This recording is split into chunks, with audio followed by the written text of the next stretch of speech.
नमस्कार, मैं कपिल शर्मा आप सभी का अपने YouTube channel Hindi net achievers पर हार्दिक अभिनंदन करता हूँ। आज हम हिंदी साहित्य से संबंधित या नेट की दृष्टि से हिंदी की प्रमुख कहानियों को लेकर चर्चा करेंगे। उसके महत्वपूर्ण कथन कौन-कौन से हैं, उनको लेकर हम आपसे डिस्कस करेंगे। पहली कहानी है चंद्रदेव से मेरी बातें। ये किसकी है? भंग महिला की है। क्या कहा है? उन्होंने कहा है इस दृष्टि के साथ ही साथ अवश्य आपकी दृष्टि भी हुई होगी कि आपके डिपार्टमेंट में ट्रांसफ़र होने के नियम नहीं हैं, कि आपकी गवर्नमेंट पेंशन भी नहीं देती, यानी कि ये पृथ्वीलोक और चंद्रलोक की बातें हैं, वो आपस में होती रहती हैं। आप हमारी न्यायशिला गवर्नमेंट के किसी विभाग में सर्विस नौकरी करते होते तो अब तक आपकी बहुत कुछ पदोन्नति हो गई हो, ये इंस्पेक्टर कहता है। देवता भी अपनी जाति के कि कैसे पक्षपाती होते हैं। यदि आपके सारे हिंदुस्तान का भ्रमण शीघ्रता के साथ न हो सके तो केवल राजधानी कलकत्ता को देख लेना ही अवश्य ही उचित है। वहाँ के कल कारखानों को देखकर आपको यह अवश्य ही कहना पड़ेगा कि यहाँ के कारीगर तो विश्वकर्मा के भी लड़कदादा निकले, उनके भी पूर्वज निकले। शायद आप यह बात भी अभी तक विवादित नहीं हुई कि आप और आपके स्वामी सूर्य भगवान पर जब हमारे भूमंडल की छाया पड़ती है तभी आप लोगों पर ग्रहण लगता है। धुलाई वाली। हम इसका आज कुछ थोड़े-थोड़े कथन करेंगे, ठीक है? कल से हम लोग इसके प्रत्येक कहानी को विस्तार पूर्वक समझाने का प्रयास करेंगे। क्या कहा है? उनकी हँसी मुझे नहीं भाती थी। किसका कथन है? जानकी कथन है। कमल किशोर के लिए ये कथन होता है। नाहक विलायती चीज़ें मेल मोल लेकर क्यों रुपए की बर्बादी की जाए? देसी लेने से भी दाम लगेगा सही, पर रहेगा तो देसी में ही देसी। कौन कहता है? वंशीधर का ये कथन होता है। देखने में तो ये भले ही घर की मालूम होती है, पर आचरण इसका अच्छा नहीं। वंशीधर अपने मन में धुलाई वाली के लिए सोचता है। ट्रेन के का दृश्य होता है। अरे तुम क्या जानो, इन लोगों की हंसी ऐसी ही होती है। हंसी में किसी के प्राण भी निकल जाए तो इन दया न आवे। वंशीधर और नौन किशोर के लिए जानकी का ये कथन होता है। अगली कहानी कौन सी है? एक टोकरी भर मिट्टी, माधवराव सप्रे। तीन लोग होते हैं, बूढ़ी, उसकी गुड़िया और एक जमींदार। क्या होता है इसमें? उसका प्रिय पति और इकलौता पुत्र भी उसी झोपड़ी में मर गया था। पोतो भी एक 5 वर्ष की कन्या को छोड़कर चल बसी थी। महाराज अब ये झोपड़ी तुम्हारी ही हो गई, मैं उसे लेने नहीं आई हूँ। विधवा का ये कथन है। अगली कहानी कानों में कंगना, राजा राधिका रमण प्रसाद सिंह की। उसे वनों के फूलों को भोलापन समझो, नवीन चमन के फूलों की भंगी नहीं। विविध खाद्य रस से जीव जिनकी जीविका है, निरंतर काट छांट में से जिनका सौंदर्य है। जो दो घड़ी चंचल चिकने बाल की भूसा है, दो घड़ी तुम्हारे फूलदान की शोभा है। वन के फूल ऐसे नहीं, प्रकृति के हाथों में लगे हैं, मेघों की धारा में बड़े हैं। चटोल दृष्टि उन्हें पाती नहीं, जगदायु उन्हें छूती नहीं। ये सरल सुंदर सौरभ में जीवन है। तो जीवित रहे तो चारों तरफ अपने प्राण धन से हरे भरे रहे। तब जब समय आया तब अपनी माँ की गोद में झड़ पड़े। आकाश में तारों को देख या उन्हें जगमग आंखों से देखा एक ही बात है। अब ऐसे वन नहीं जहाँ कृष्ण गलोक से उतरकर दो घड़ी वंशी की टेर थी। ऐसे कुटीर नहीं जिनके दर्शन से रामचंद्र का भी अंतर प्रसन्न हो। हाय नरेंद्र, ये क्या तुम इस वन फूल को किस चमन में ले चले?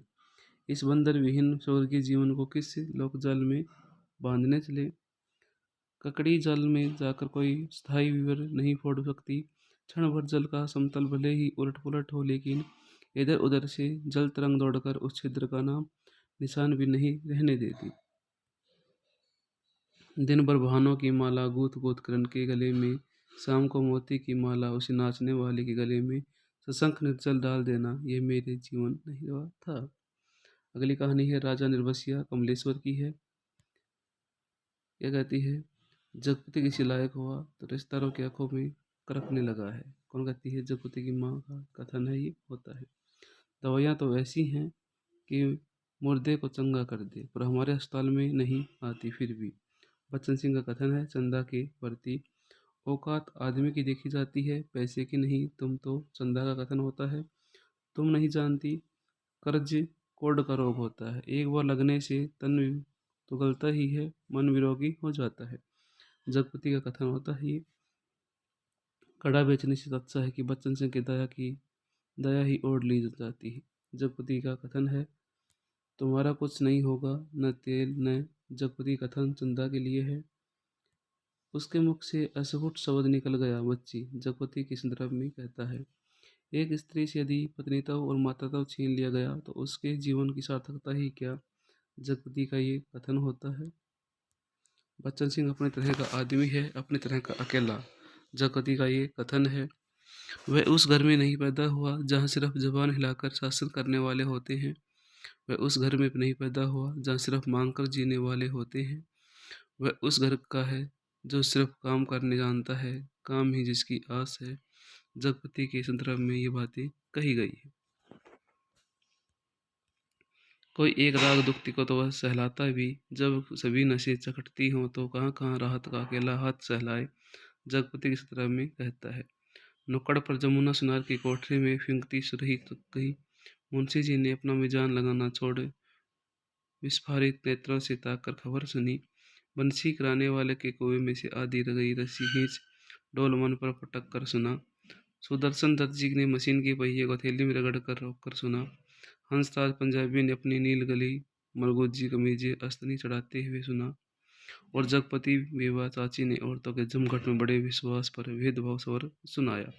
8 साल के हो गए शादी को, न बाल न बच्चा, न जाने किस पाप का है उसके पेट में, और किसका होगा सिवा उस मुस्टंडे के कंपाउंडर के अलावा। इस गली की तो पुश्तों में ऐसी मर्जाद रही कि गैर मर्द औरत की परछाई तक नहीं देख सकाए। लेकिन तुमने बेच दिया। चंदा का कथन है, औलाद ही तो वैसे न की धुरी है जो आदमी औरत के पहियों को साध कर तन के दलदल से पार ले जाती है। नहीं तो हर औरत वैश्य है और हर आदमी वासना का कीड़ा। जगपति का ये कथन महत्वपूर्ण है। वह स्वयं भी तो एक उगटा हुआ पेड़ है, न फूल का न फल, न फल का न फूल का, सब व्यर्थ ही तो है। जगपति ने मरते वक्त 2 पर्चे छोड़े, एक चंदा के नाम, दूसरा कानून के नाम। अगली कहानी है पिता ज्ञान रंजन की है।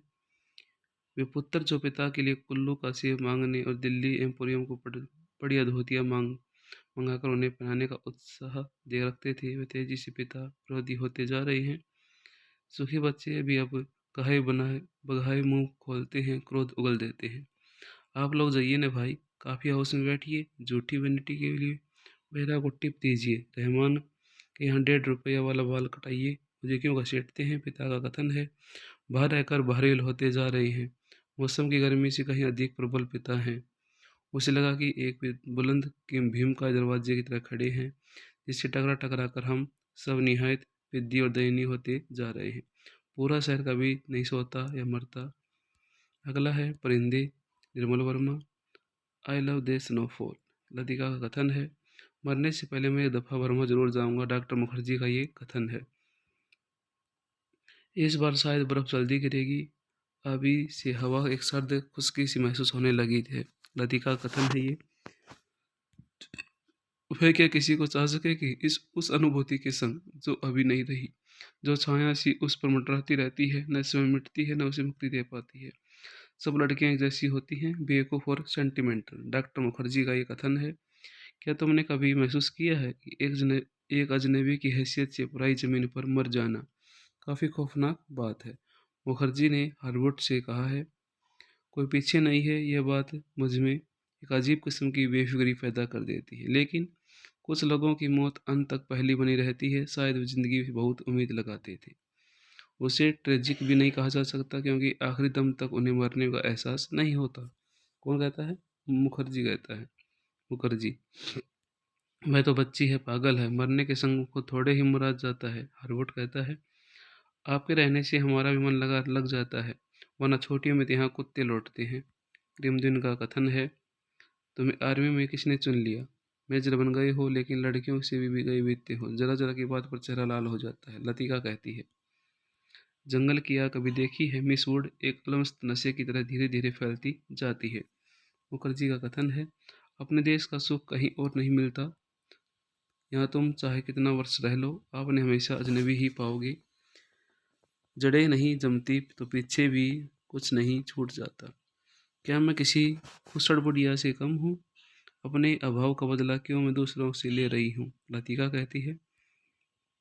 वैसे हम सब की अपनी अपनी जिद होती है, कोई छोड़ देता है, कोई आखिर तक उससे चिपका रहता है। जो अपना नहीं है उसका सुख दुख नहीं, अपनाने की फुर्सत नहीं। कभी कभी मैं सोचता हूँ मिस लतिका, किसी चीज़ को न जानना ही यदि गलत है तो जान बूझ कर न भूल पाना, हमेशा जोंक की तरह उससे चिपटे रहना, ये भी गलत है। डॉक्टर मुखर्जी का कथन है। सब कुछ होने के बावजूद वह क्या चीज़ है जो हमें चलाए चलती है? हम रुकते हैं तो वो भी अपने रेले में वह घसीट ले जाती है।